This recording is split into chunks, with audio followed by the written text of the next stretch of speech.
શરૂઆત થાય છે ઈદી થી. એક ઝુલુ ટ્રીબ છે અને એમનો એક શિકારી કે જેમનું નામ ઈદી એ એક વૃક્ષની નીચે બેસવા જઈ રહ્યો હતો.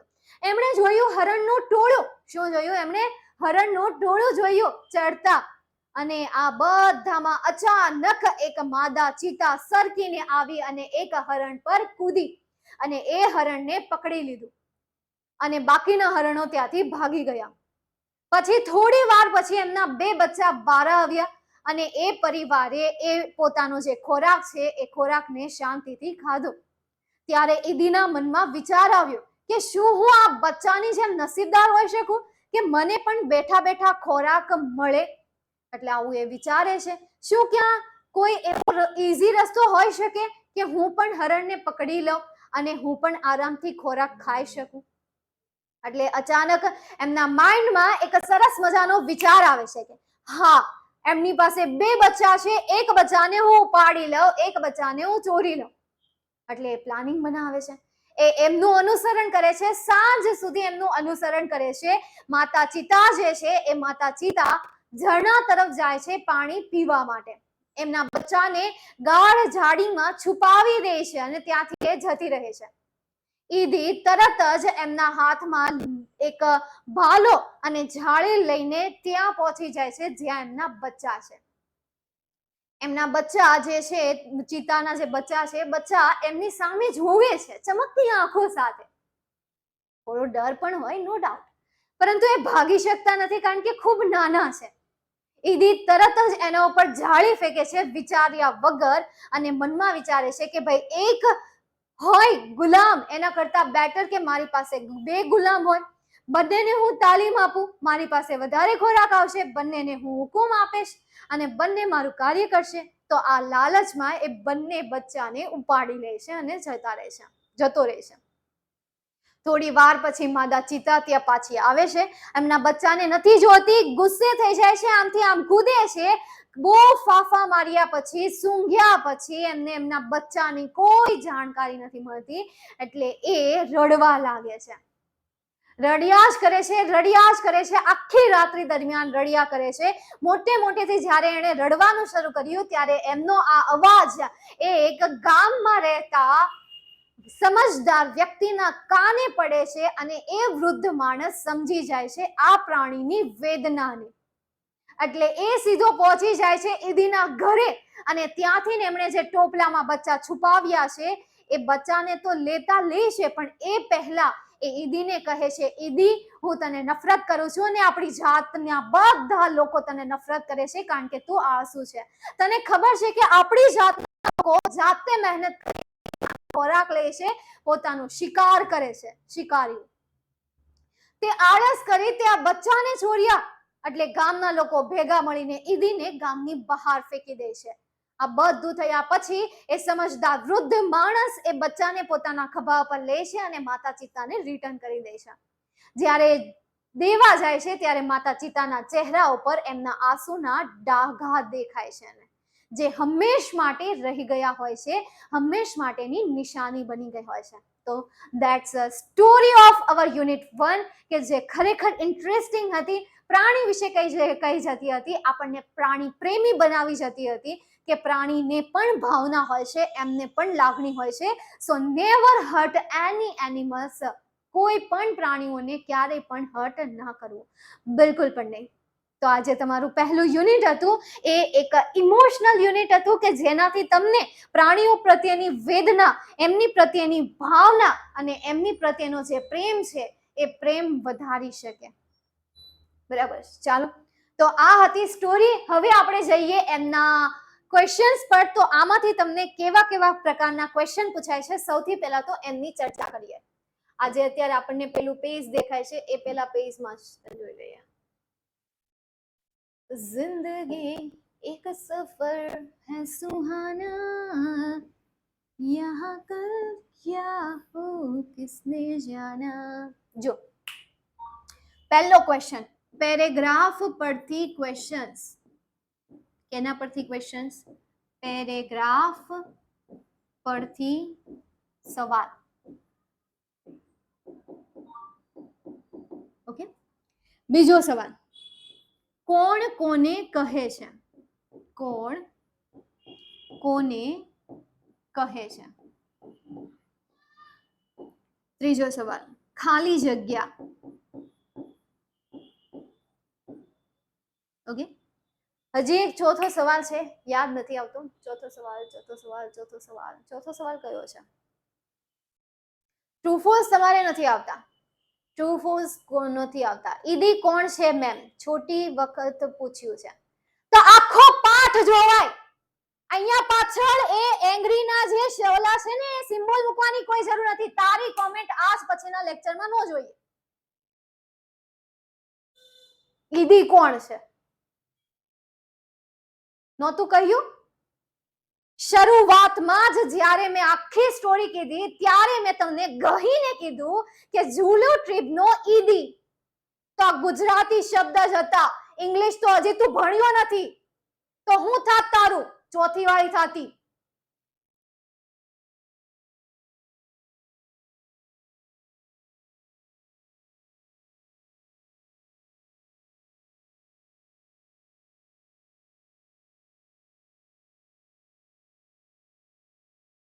ઈ વાંધો નથી. રામાયણ પતી ગઈ અને પછી બોલે ને તોય વાંધો નથી.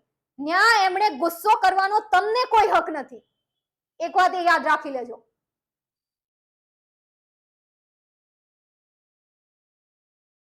ચોથી વાર હું 5 વખતે પૂછવું પડે. લેક્ચર વ્યવસ્થિત અટેન્ડ ન કરો ને તો આ સવાલ થાય. It is your fault, not mine.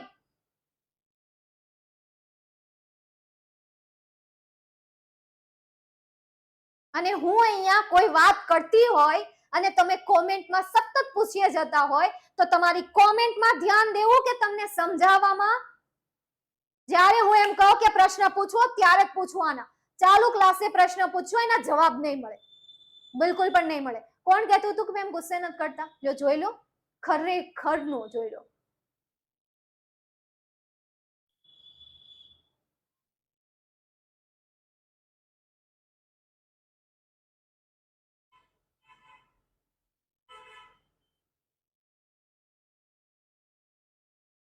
હજી આમ જો, આમ હજી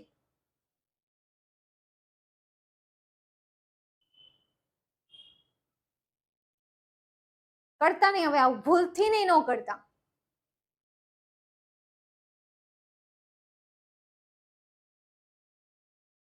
ચાલો નેક્સ્ટ આગળ જઈએ. હવે વાક્યો બનાવવા. શું બનાવવા? વાક્યો તમારે શું કરવાના છે? બનાવવાના છે.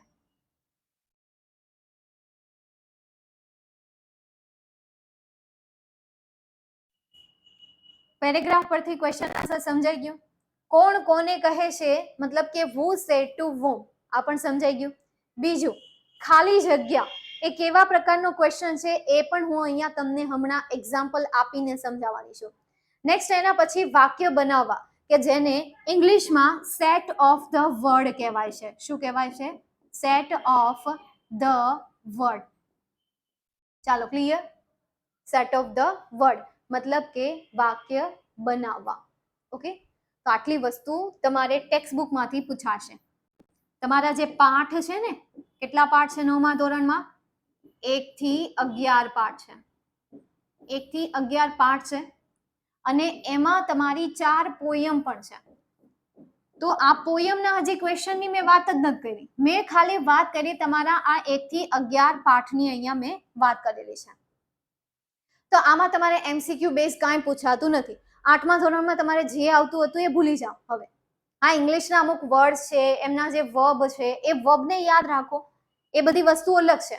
અત્યારે મેં તમને કીધું કે યુનિટમાંથી તમને આ 4 પ્રકારના ક્વેશ્ચન પૂછાય છે. તમારે આ 4 પ્રકારના ક્વેશ્ચનની પ્રિપેરેશન કરવાની રહેશે. જેમણે ડેમો સેશન જોયો છે, જેમણે ડેમો લેક્ચર જોયો છે એ વિદ્યાર્થીઓને સારી રીતે ખબર હશે કે આ 4 સવાલ જે છે એ યુનિટ બેઝ પૂછાય જ છે અને એક ક્વેશ્ચન છે stanza base question answer. Okay, તો આટલા ક્વેશ્ચન દરેક હવે યુનિટ પૂરું થાય ને ત્યારે યુનિટ પછી હવે આવે આપણે આમાંથી કેટલાક ક્વેશ્ચનની પ્રેક્ટિસ કરીશું. ક્યારેક આપણે કોણ કહે, કોને કહે, કોણ કોને કહે છે એ ક્વેશ્ચન લઈશું. ક્યારેક પેરેગ્રાફ બેઝ ક્વેશ્ચન આન્સર લઈશું. એમની પણ આપણે પ્રેક્ટિસ કરીશું. એવું નહીં કે આપણે એમને સીધું હોમવર્કમાં જ આપી દઈએ. યુનિટ તમને ભણાવવામાં આવે છે વિદ્યાકુલમાં, આટલો એક તો બેનિફિટ છે જ.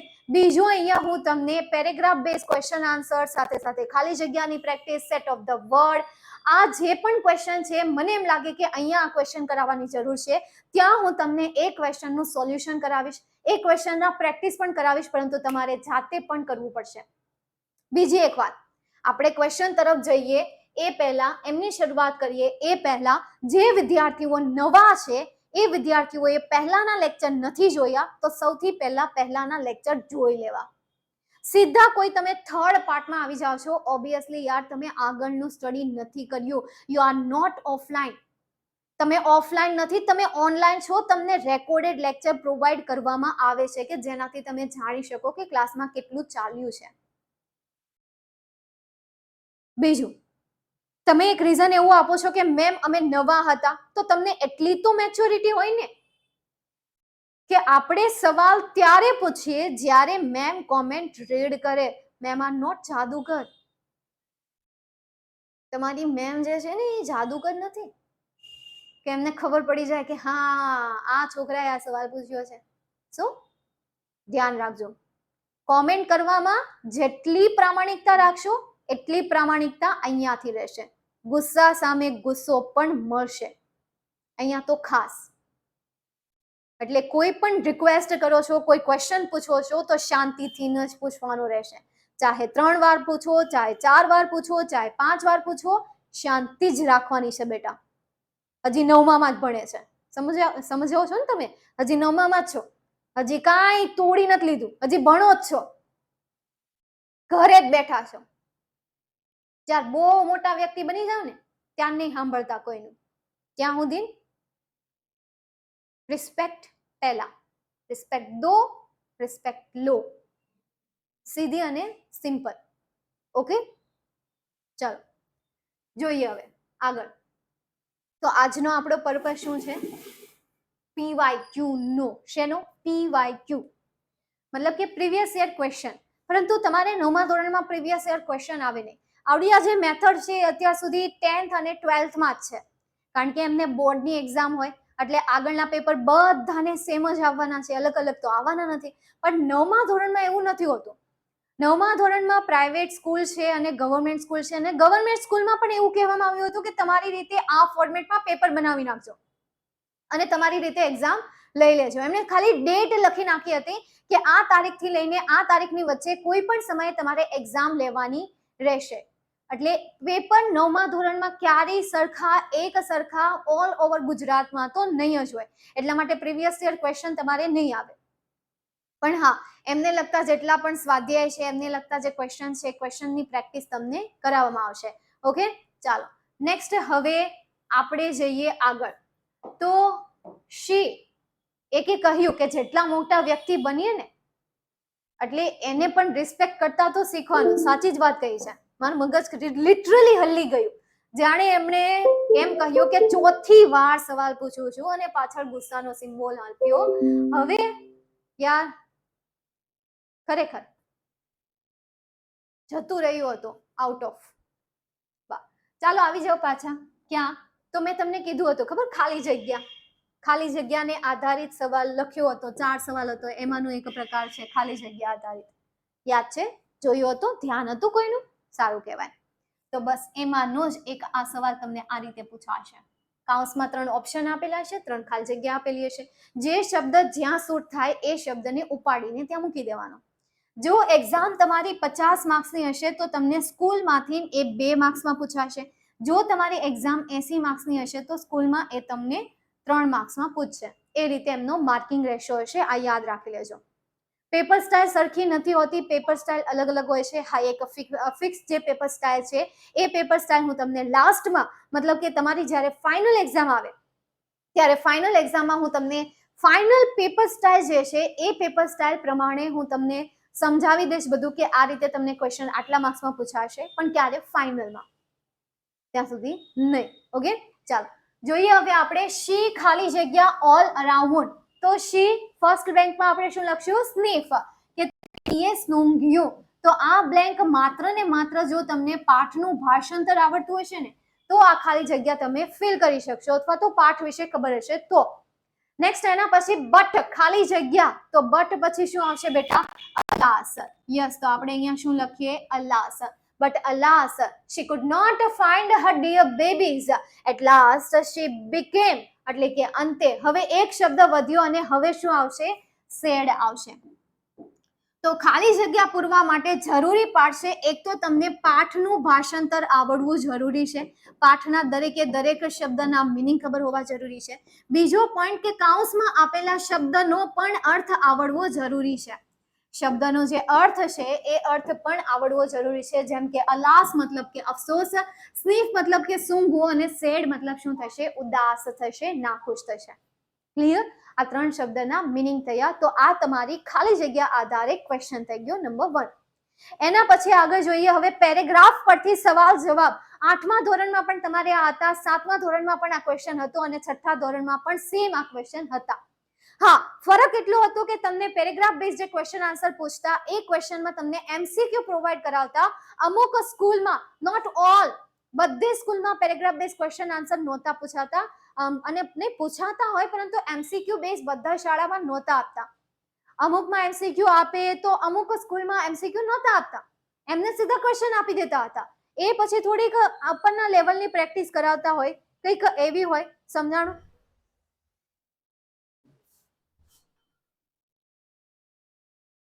હા, તેના માટે બધા સ્પેલિંગ પાકા કરવા પડે. હા, બહુ સારો આવે. નો આવે તો કહું. અવાજ આવે છે ને? આજ નો કઈ કે. Okay, done. ચાલો, ગુડ, વેલ ડન. આજ રાખવાનું. નેક્સ્ટ આગળ જોઈએ. First question, what was the punishment for ઈડી? હવે એક સવાલ પૂછે છે, ફ્રેમ ધ સેન્ટેન્સ શું છે બેટા? ફ્રેમ ધ સેન્ટેન્સ મતલબ કે સેન્ટેન્સને બનાવવું. ક્વેશ્ચન, ડબલ્યુએચ ક્વેશ્ચન તમે જોઈ ગયા છો, તો એ ડબલ્યુએચ ક્વેશ્ચન. ઓકે. બીજું, તમને ટોપિકની બહારના ક્વેશ્ચન છે. ટોપિકની બહારના કોઈ પણ ક્વેશ્ચન છે, સૌથી પહેલા તો તમે ટ્રાય કરો ટોપિકની અંદર રહેવાનું. આ બધા માટે છે, બધા માટે સેમ નિયમ. ટોપિકની અંદર રહેજો, ટોપિકની બહાર નહીં જાતા. ધીરે ધીરે તમને બધી ખબર પડશે.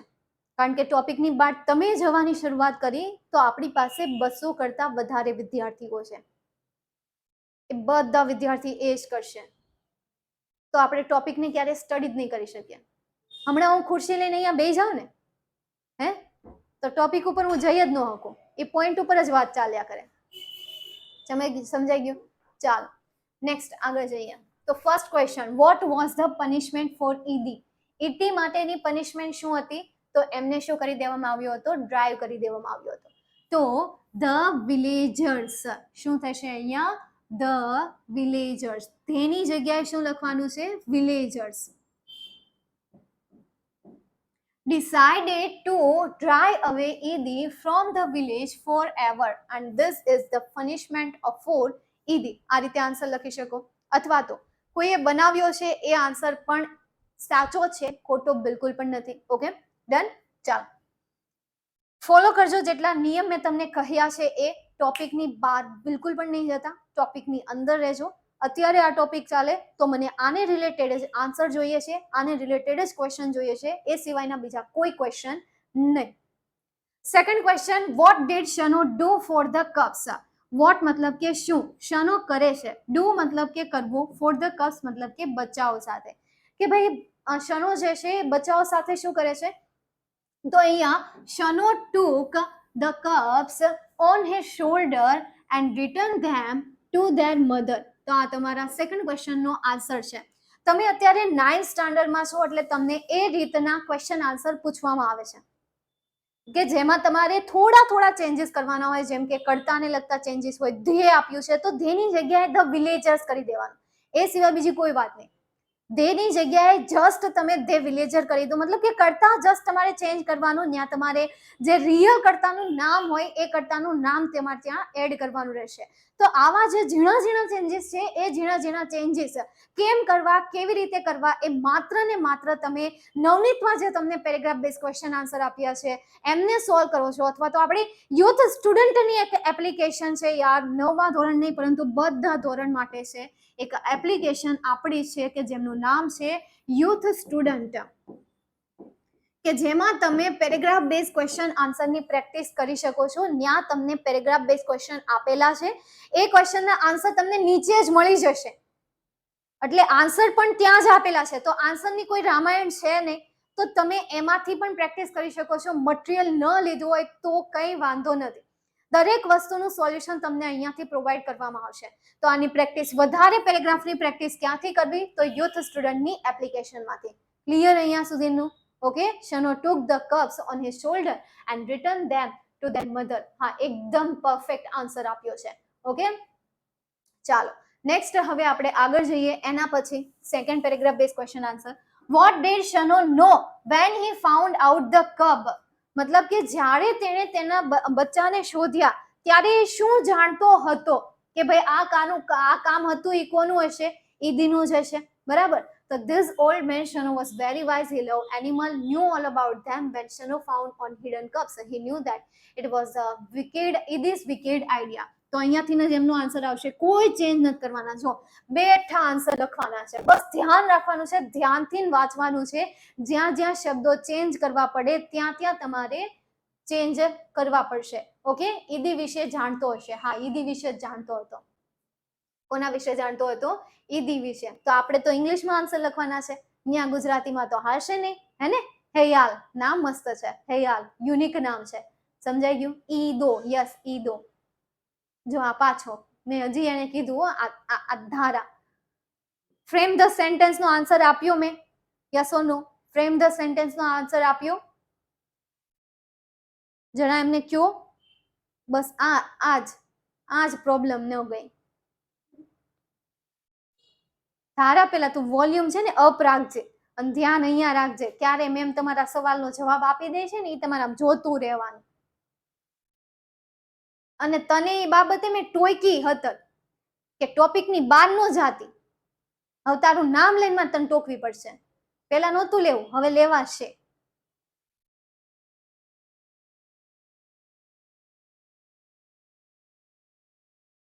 અવાજ કપાય છે ક્યારેક ક્યારેક, ક્યારેક ક્યારેક ને અવાજ ક્યારેક કપાય છે, ક્યારેક ક્યારેક કપાય છે ને. જો આ કુલદીપ વાવાઝોડું બહુ જ છે, ટોપિકની બહાર ગયો ને. લખણ તો સુધારવા જ નથી, નહીં બિલકુલ પણ નહીં. એમાં આજ તો તમે આ ટોપિકની બહાર બિલકુલ નહીં જતા, ખાલી ખોટા લેવાઈ જશો નામ સાથે.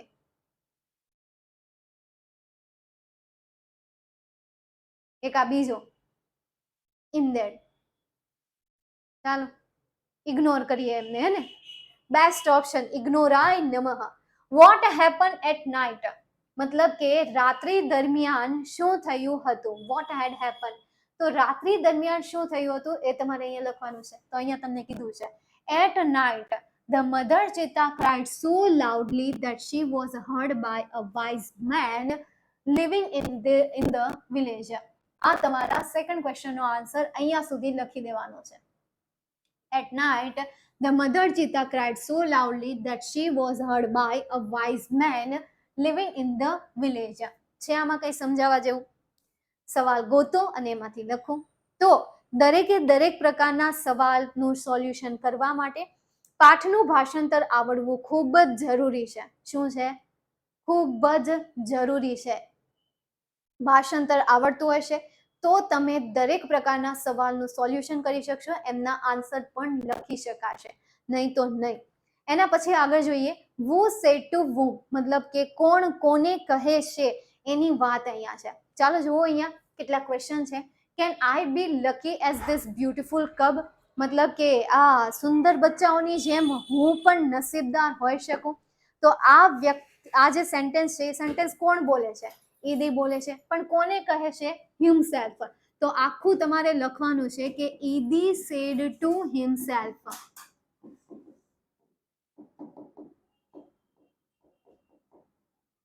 Then second, you are a lazy hunter, you are a thief. તું એક આળસુ શિકારી છે અને તું એક ચોર છે. તો આ સેન્ટેન્સ કોણ કહે છે? શનો સેડ ટુ ઈદી. તો શનો ઈદીને કહે છે. તો શનો સેડ ટુ ઈદી. Then third, you have broken the rules of our tribe. તે આપણી જાતના જે નિયમો છે એ નિયમોને તોડ્યા છે. તો આ કોણ બોલે છે? શનો સેડ ટુ ઈદી. તો આમાં પણ same, શનો said to Idi. Then I hate you. Idi, everybody of our tribe will hate. હું નફરત કરું છું અને આપણી જાતના બધા તને નફરત કરશે. તો આ સેન્ટેન્સ પણ કોને લાગુ પડશે? શનો. શનો said to Idi.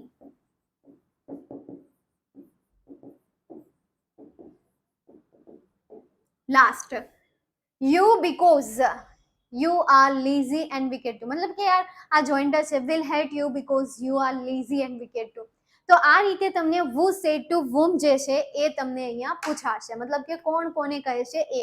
હવે એમાં જો બે પાત્ર આવતા હોય તો આમાં તો માંડ માંડ કરીને આટલા સેન્ટેન્સ બનાવ્યા છે, એટલે આમાંથી તમને બહુ ઓછા ચાન્સીસ છે કે આમાંથી તમને કોણ કોને કહે છે એ પૂછાય, પણ છતાં પણ પૂછાય તો આમાંથી આવશે.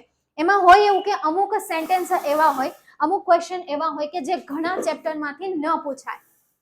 હવે અમુક ચેપ્ટરમાં ખાલી સ્ટોરી જ આપેલી હોય, કોઈ કોઈની સાથે વાત જ ન કરતા હોય, ડાયલોગ ન આપેલો હોય, સંવાદ ન આપેલો હોય, તો એમાંથી કોણ કોને કહે છે એ પૂછાય નહીં. કોણ કોને કહે છે એ ક્વેશ્ચન જે પાઠમાં સંવાદ આવે છે, સંવાદ મતલબ શું થાય?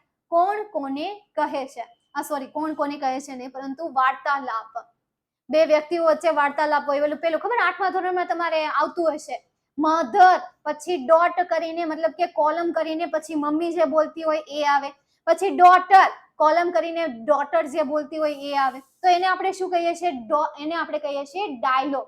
સમજાણું? તો હા, તો આને શું કહેવાશે? સંવાદ કહેવાશે, અને વાતચીત કહેવાશે, અને ડાયલોગ કહેવાશે.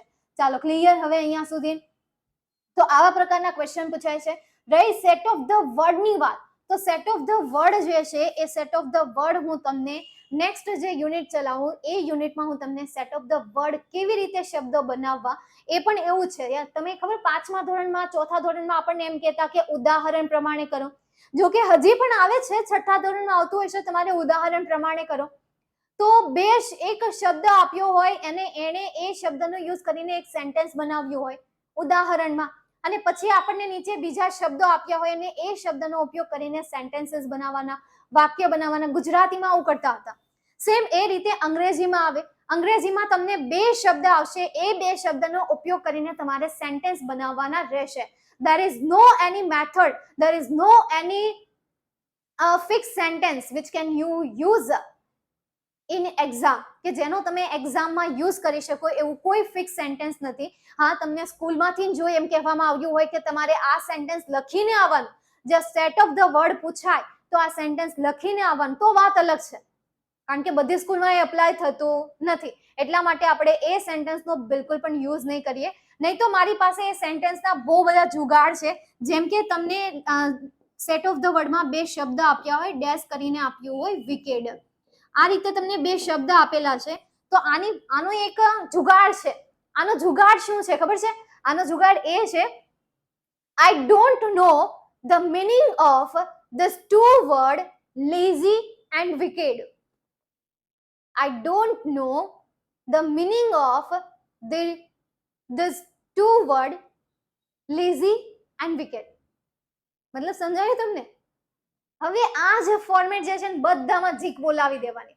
જેમ કે લેઝી અને વિકેડ આપ્યું હોય, જેમને ઇંગ્લિશ નથી આવડતું, વાંચવામાં પણ ફાફા પડે છે, ગુજરાતી કરતી હોય તો ત્યારે પણ કેપ્ચર કરવામાં પ્રોબ્લેમ પડે છે, તો આ સમજવામાં યાર એમને વધારે પ્રોબ્લેમ પડશે. આ એક ટ્રીક છે.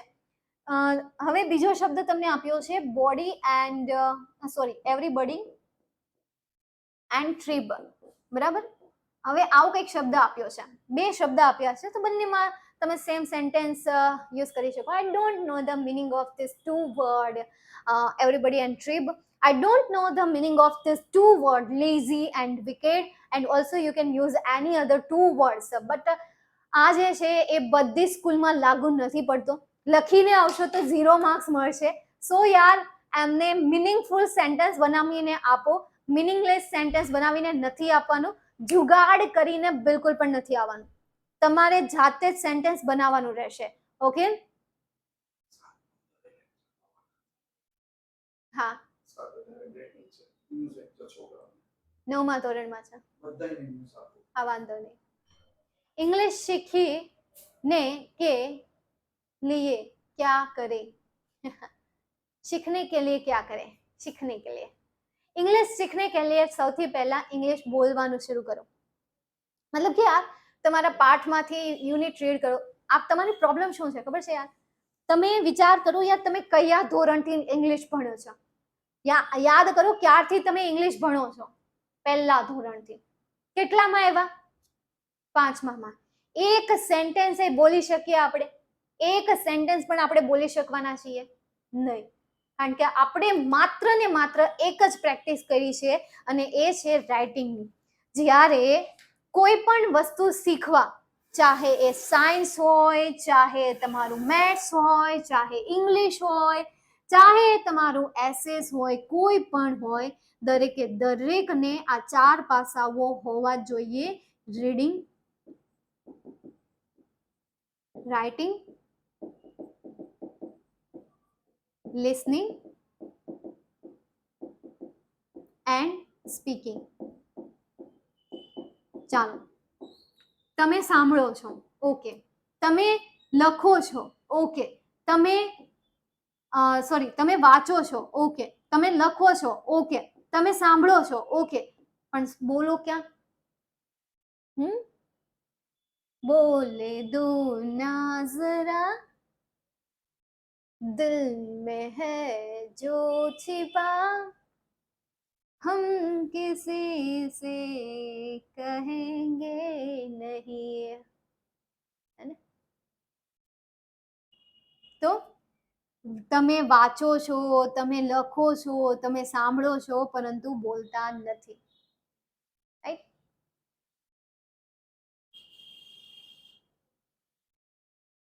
Idi was lazy and wicked. 3 exam છે તો મળો તૈયારી કરવા. 3 એક્ઝામ હોય તો થોડું ઇંગ્લિશ બોલતા આવડે છે. વોટ ઇઝ વાહ, ઘણું જાજુ આવડે છે તમને. વોટ ઇઝમાં આખી દુનિયા આવી જાય, ઇંગ્લિશનો આખો પરિવાર આવી જાય છે વોટ ઇઝમાં. જોઈએ બોલવાનું. હા, પણ એ થવું જોઈએ ને. આપણે કેવું એકદમ સહેલું છે કે મિરરમાં જોઈને બોલવાનું એમ, પણ એ થવું જોઈએ ને. બસ એની પાછળ આ જે સ્માઇલી મૂકે ને, બસ એ સ્માઇલી જ આવી જવા જોઈએ.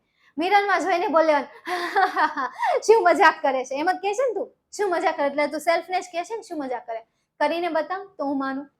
તો ઇંગ્લિશ નહીં આવડવાનું રીઝન જ છે કે તમારે બોલાતું નથી, બોલવાની પ્રેક્ટિસ નથી થતી. ખરેખર રિયલ વાત તો એ છે કે આપણને કોઈ વસ્તુ ત્યારે યાદ રહે જ્યારે આપણે એ વસ્તુને સમજીને સમજાવીએ અથવા તો સમજીને એમને બોલીએ છીએ, પ્રેક્ટિસ કરીએ છીએ. બાકી પ્રેક્ટિસ તમારી નથી થતી, શિક્ષકોની થાય છે. 5મા ધોરણનો શિક્ષક જે શીખવાડે છે એમની પ્રેક્ટિસ થાય છે. તમારા કરતા સ્માર્ટ એ થતો જાય છે.